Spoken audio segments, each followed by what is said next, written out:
Et je pense que c'est ce que l'on demande à nous autres qui sommes d'abord des Africains. Nous avons plus de défis à surmonter que d'autres.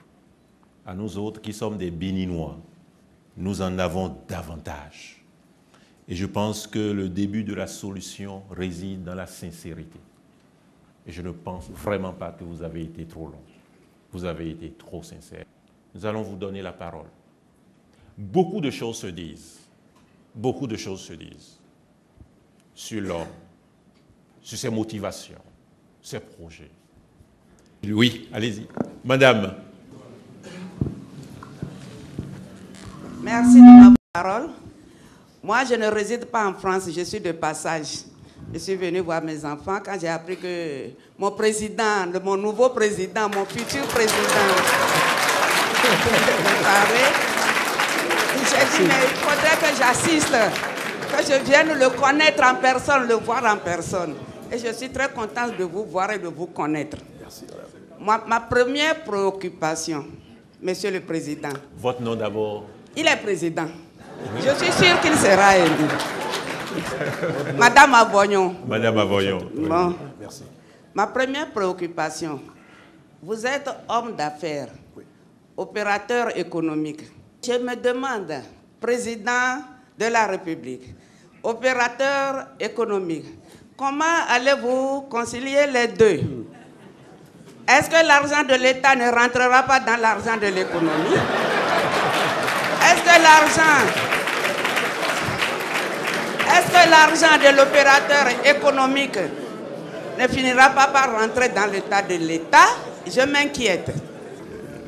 Madame, comment concilier ma vocation, ma position d'opérateur économique avec celle probable de président de la République demain? C'est une question essentielle. D'abord, je vais vous donner une certitude, une garantie. Patrice Talon a fini avec les affaires. Que je gagne les élections présidentielles en février, mars prochain, je ne gagne pas, j'ai fini avec les affaires. Pourquoi? Je vais vous dire après comment je ferai. Pourquoi? J'ai eu l'occasion de constater, et je l'ai dit tout à l'heure en parlant dans mon introduction, que tout cela était précaire. Être le premier employeur du Bénin, j'ai à peu près 7000 emplois directs. Genre de salaire, des personnes qui touchent le salaire mensuel du groupe, 7000. Et indirect, environ 20 000 au Bénin. Presque autant dans la sous-région, sinon plus dans la sous-région. Et je suis parti de très bas, de rien du tout. Je crois que le ciel m'a gâté. Et pour vivre, on n'a pas besoin de grand-chose. Personnellement, je ne vis pas de caviar, de champagne. Je ne voyage pas en jet privé. Je n'ai pas de plaisir à voyager seul dans un avion. Donc, pour bien vivre, pour jouir de la vie, il ne faut pas grand-chose pour un homme. Mais c'est vrai que je suis, comme on dit, un compétiteur, j'ai du plaisir à avoir du succès dans ce que je fais. Mais le succès m'a montré ses limites dans mon pays. Quand vous investissez, quand vous mobilisez des financements, quand vous créez des entreprises, quand vous avez des employés qui vivent, qui s'épanouissent, qui ont des salaires importants, parce que les entreprises du groupe sont les mieux payées au Bénin, je me permets de le dire, en toute modestie gardée, et que cela vous donne de la satisfaction. Mais que vous vous rendez compte que le modèle politique peut tout détruire du jour au lendemain, vous avez une autre vision de votre pays, de vous-même, de ce que vous faites, et de votre environnement. Si vous êtes un bâtisseur, vous avez une autre vision des choses. Vous dites, mais il ne suffit pas de créer des entreprises, de créer des emplois, de la richesse. Parce que si tout cela peut disparaître un jour, vous pouvez à la fin de votre jour voir s'éteindre tout ce que vous avez fait.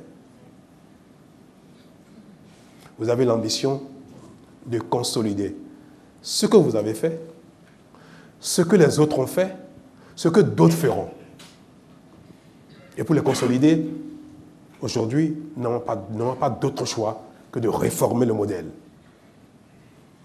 Et mon péché aujourd'hui est que j'ai la conviction que je suis indiqué pour faire cette consolidation.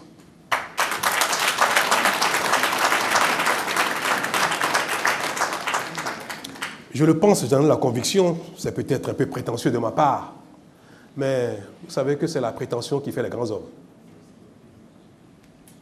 En toute chose. Et comme j'ai dit tout à l'heure, je rêve de devenir un grand petit homme. Je rêve, à la fin de dans les années à venir, de rentrer un peu dans l'histoire. Et si vous me permettez,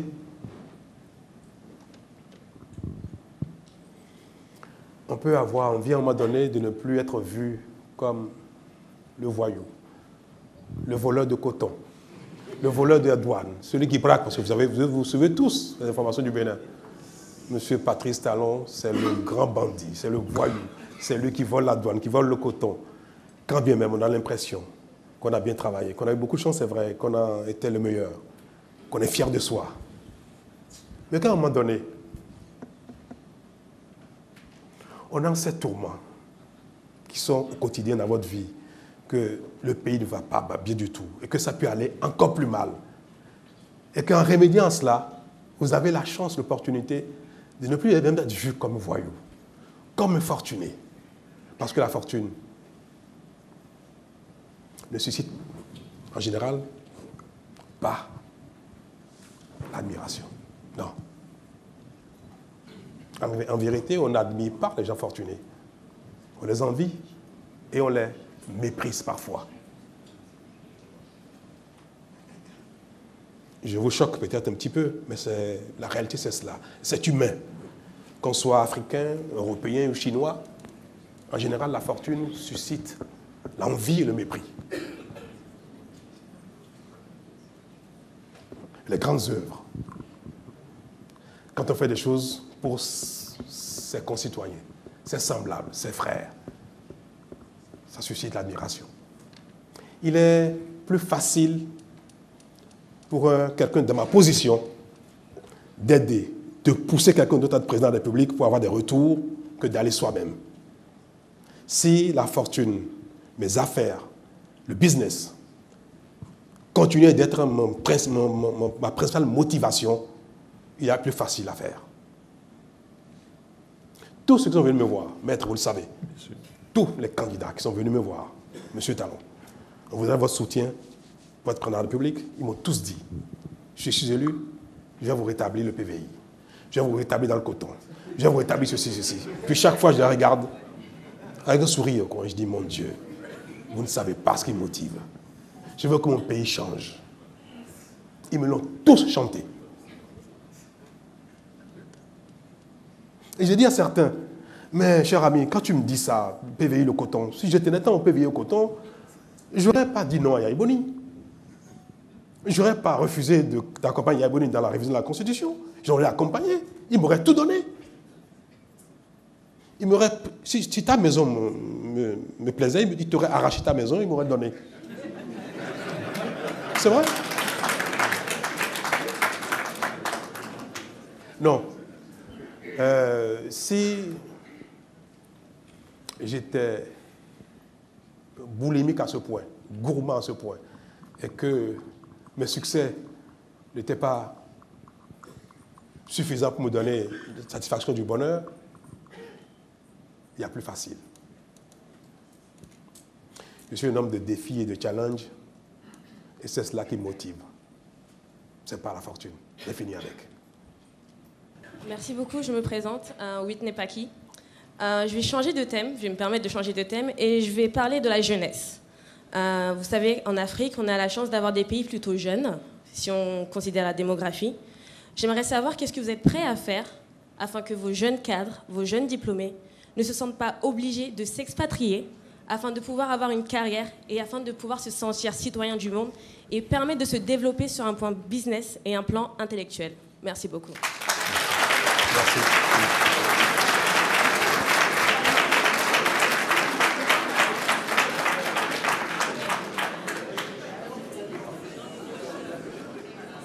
Madame, c'est très simple. Ce qui tue le dynamisme au Bénin, aujourd'hui, c'est le pouvoir politique. Notre principal handicap, c'est d'abord le pouvoir politique. Parce que le pouvoir politique ne fasse pas la promotion des entrepreneurs, des énergies individuelles, et des talents et des grâces, ce n'est pas encore très grave. Mais quand il devient un frein à l'expression des talents, c'est encore plus grave. C'est ça qui est le principal défaut de l'énergie politique aujourd'hui. Pourquoi? Parce que si vous rentrez au Bénin, vous allez au Bénin aujourd'hui, et c'est ce type de pouvoir qui va être transmis dans quelques mois, si on ne fait rien. Vous allez au Bénin. Quel que soit votre talent, quelle que soit votre idée, quelle que soit votre dynamique, quelle que soit vos grâces, si vous n'êtes pas de la mouvance, ou soumis, ou potentiellement soumis, vous ne pouvez pas vous exprimer. Et le modèle, les dispositions de l'administration ne sont pas suffisamment pensées pour faire la promotion des talents. Le système est devenu si pervers que plus personne n'ose se gêner, n'ose réfléchir, n'ose tenter quoi que ce soit. Quand l'environnement n'est pas propice à l'émergence de soi-même, on ne fait rien du tout. C'est pour ça que je disais tout à l'heure dans mes propos, le Bénin est devenu, le système politique a amené le Bénin à entrer dans un contexte d'étouffement des valeurs, des talents, des grâces et de l'émulation. Un petit pays qui n'a pas de ressources minières, de sous-sol, ne peut exister que par le dynamisme des uns et des autres. Madame, l'emploi provient de la volonté de créer de la richesse. Vous savez, les entrepreneurs, les entreprises, les créateurs d'emplois ne sont pas des gens à vocation de créer des emplois. Est-ce que vous le savez, ça, n'est-ce pas? Un entrepreneur n'a pas vocation à créer des emplois. C'est un gag. Merci. Un opérateur économique a vocation à créer de la richesse, à s'enrichir. Et c'est pour ce faire qu'il crée des emplois. Donc la création d'emplois est une conséquence qui vient un peu, même si ce n'est pas la motivation essentielle de l'entrepreneur. Donc il faut, et malheureusement, il n'y a que par la création de richesse qu'on peut créer des emplois. Il n'y a que par la motivation de la création de richesse qu'on peut créer des emplois. Donc il faut nécessairement que le modèle économique, l'environnement politique, soit favorable à la création de richesse. Et quand ce n'est pas le cas, ou bien quand les conditions de droit ne paraissent pas protéger les investisseurs, même jeunes, personne ne prend le risque. Personne ne se dérange, comme on dit, ne se gêne. Personne ne fait l'effort de dire, bon, est-ce que je peux penser à faire quelque chose? Et tout le monde attend. Madame, il suffira. Et ça, je vous le promets, nous allons faire le bilan dans un an. Dans un an. Il suffira. Il suffira que tout le monde constate, au bout de quelques mois, que ce qui permet d'avoir une responsabilité politique au Bénin, une responsabilité administrative, c'est la compétence, qui ne suffit pas d'être l'ami, le frère, le parent de celui qui est au pouvoir pour exister, pour rayonner. C'est un premier signal fort qu'il faudra donner à nous-mêmes, à notre pays, à vous, la diaspora qui observez le Bénin. Parce qu'au Bénin aujourd'hui, c'est malheureux de constater, hein, on a peu de fierté à rencontrer nos hauts fonctionnaires, nos diplomates. Ouais.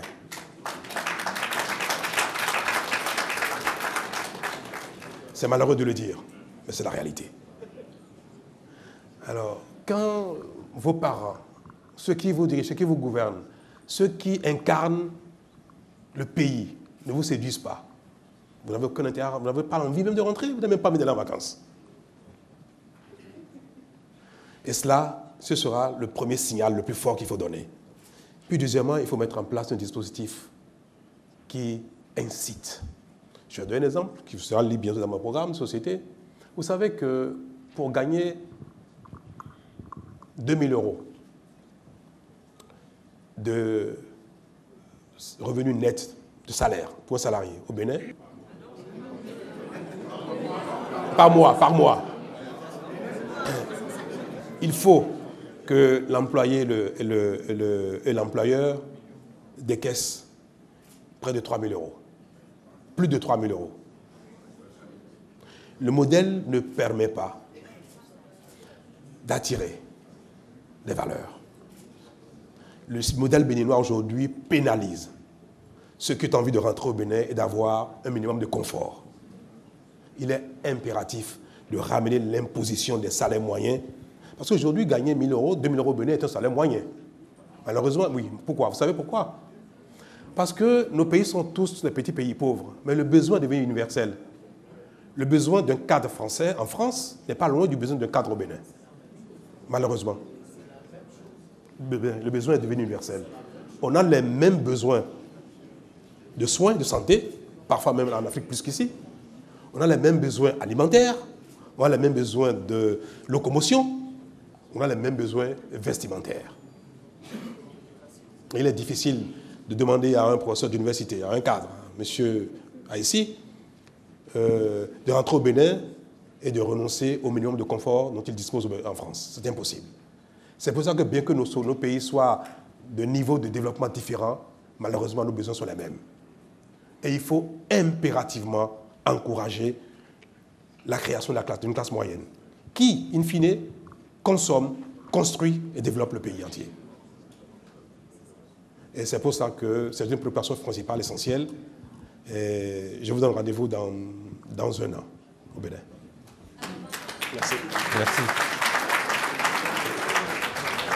Un intervenant devant. Je me présente, Dr Akadiri Abibou. Je suis cardiologue en région parisienne. Ma question sera relativement simple parce qu'elle part d'une déclaration de M. Talon que j'ai ici. Je n'ai pas mes lunettes, je vais m'arranger pour le lire. Le bulletin de vote est une arme de résistance, de protestation, de construction. Ne l'oublions jamais. J'ai bien apprécié cette déclaration, surtout qu'il y a le mot « arme » dedans, pas les temps qui courent. Maintenant, en tant que médecin, je suis entièrement d'accord avec le diagnostic que vous avez fait. Il reste maintenant le problème de la thérapeutique. Le diagnostic, la situation catastrophique du pays qui est telle que, vous l'avez dit, à certains moments, on a même honte de se présenter comme tel. Mais la thérapeutique, c'est de se sortir de cette situation. Vous avez longuement développé l'hypertrophie du pouvoir exécutif, qui a même mis sur tout. Cour constitutionnelle, Sénat,